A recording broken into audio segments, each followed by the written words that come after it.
Hello guys, कैसे हैं आप? उम्मीद करते हैं आप सब खैरियत से होंगे, खुश होंगे। देखने जा रहे हैं नेक्स्ट पार्ट। कोई उपाय भी तो नहीं करता।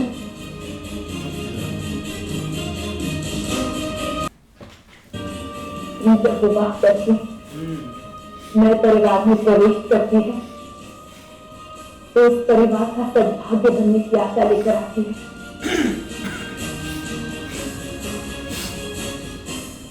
मैं महाराज पांडु के वंश का दुर्भाग्य किस प्रकार बन सकती हूँ माता? बात तो ये है भाई, भाग्य बनने आए थी दुर्भाग्य नहीं।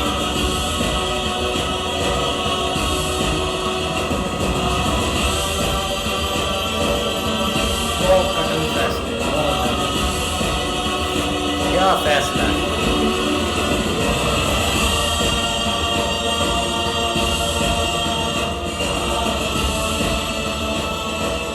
आपने अनजाने में मुझे अपने 5 पुत्रों में बांट दिया।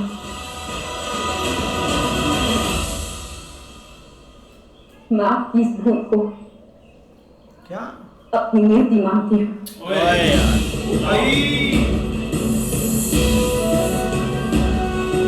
मैं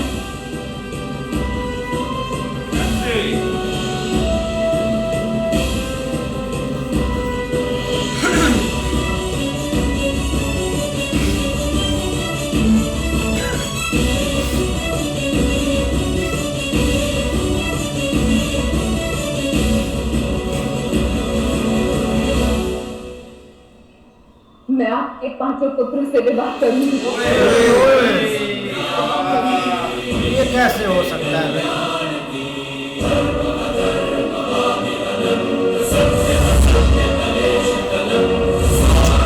ये तो बातें सुना के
क्या कहा तुमने द्रौपदी?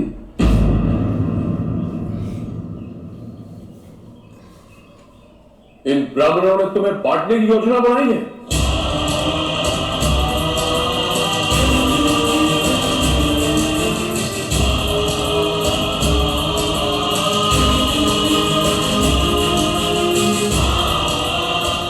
इतना भीषण विचार जन्मा किस प्रकार इनके मन में?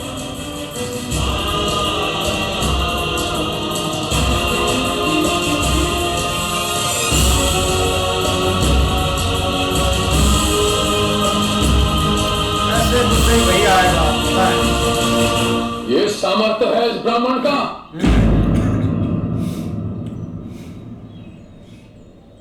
सुगंध से भरा चंदन का वृक्ष विषय नागों को आश्रय देता है, ऐसा सुना था, आज देख भी लिया।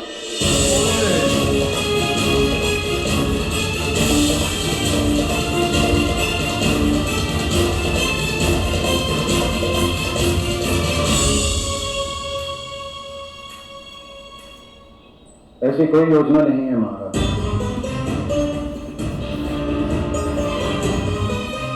हमें क्षमा कीजिए। नियति का चक्र कुछ ऐसा घुमा है कि बोल रहो ब्राह्मण, बात तो भाई सुन लो, अन्यथा ब्रह्म हत्या का भय मेरे हृदय से निकल जाएगा।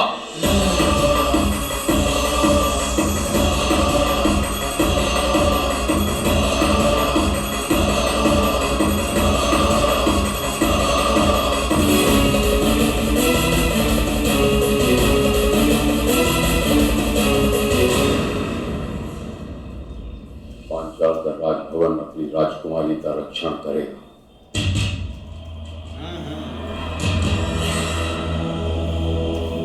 ये विवाह मुझे मान्य नहीं।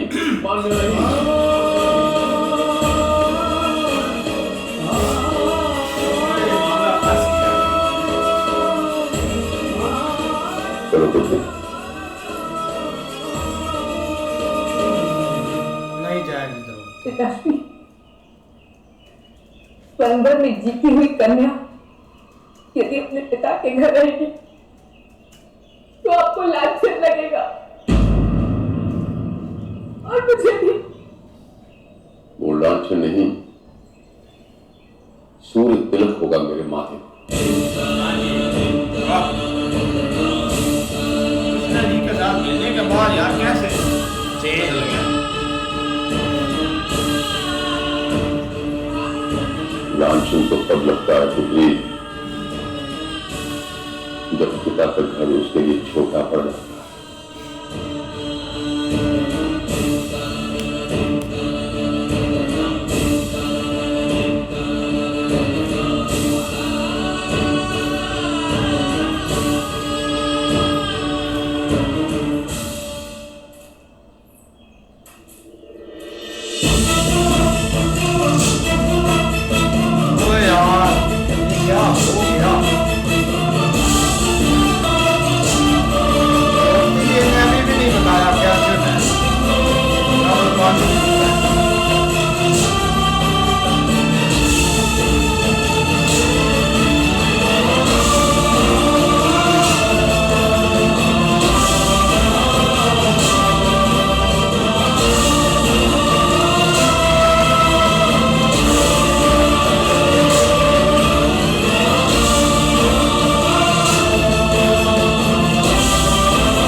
इतना बड़ा अनर्थ मेरे साथ कैसे हुआ?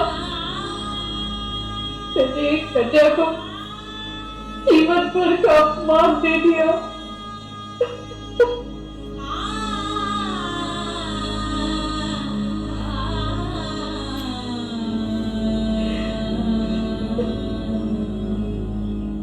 सुख दुख, सम्मान और अपमान,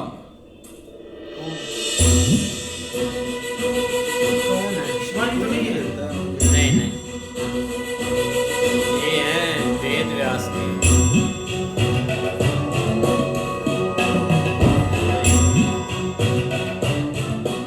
जीवन और मृत्यु, यदि ये सब तुम दे सकती हो कुंती, तो ईश्वर क्या करता है? सही बात।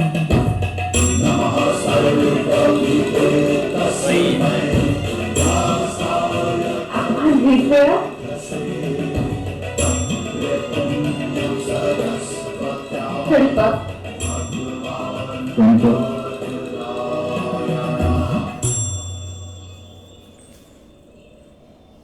तुम्हारे जीवन में ऐसा समय आएगा जब तुम सब अपना धर्म न देख पाओगे। ऐसा जानता था मैं, इसीलिए मैं कामपिल्य का प्रवास करके आ रहा हूं कुंती।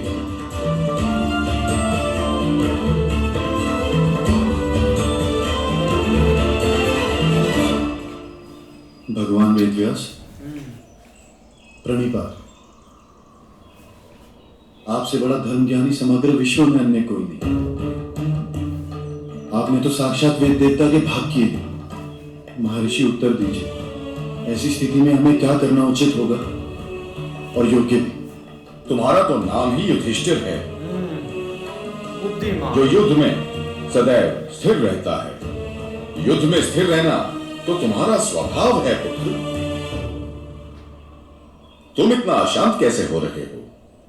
जब जीवन डोलता हुआ प्रतीत हो तो मन को शांत रखना अनिवार्य है।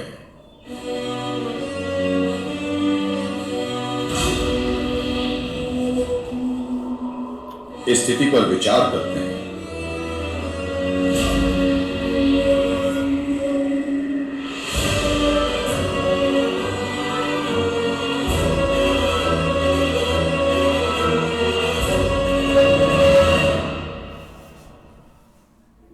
ओ भाई साहब, बिल्कुल यार।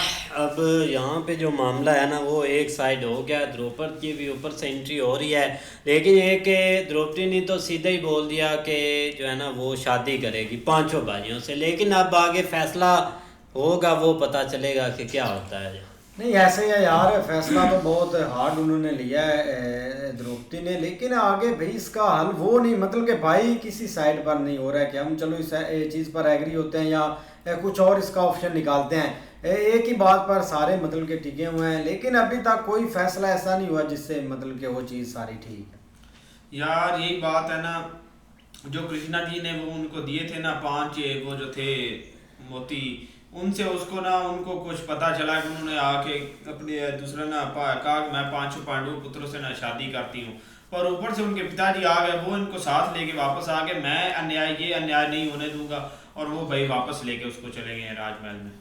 इस तरह भाई द्रौपदी ने तो भाई अपनी बेटी को साथ लेकर चला गया है, लेकिन उसने जो बातें की है ना कि वो लड़की ने बोला है ना कि लोग आपको ताने मारेंगे, जो स्वयंवर में एक लड़की जीती हुई जो अर्जुन लेकर आया था भाई, वो अब वापसी जा रही है, तो उसने कहा मुझे कोई टेंशन नहीं हैगी, लेकिन वो भाई साथ लेकर चले गए हैं। आगे देखते हैं भैया।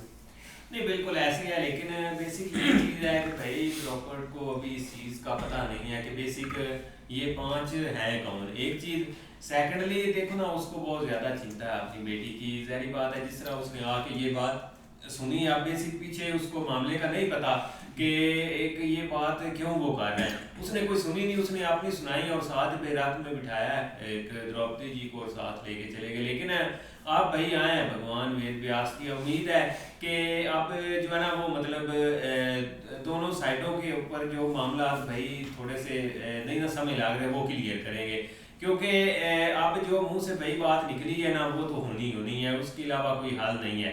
लेकिन आप देखो आगे भाई। हाँ जी, देखते हैं नेक्स्ट पार्ट में। तब तक के लिए गुड बाय, टेक केयर।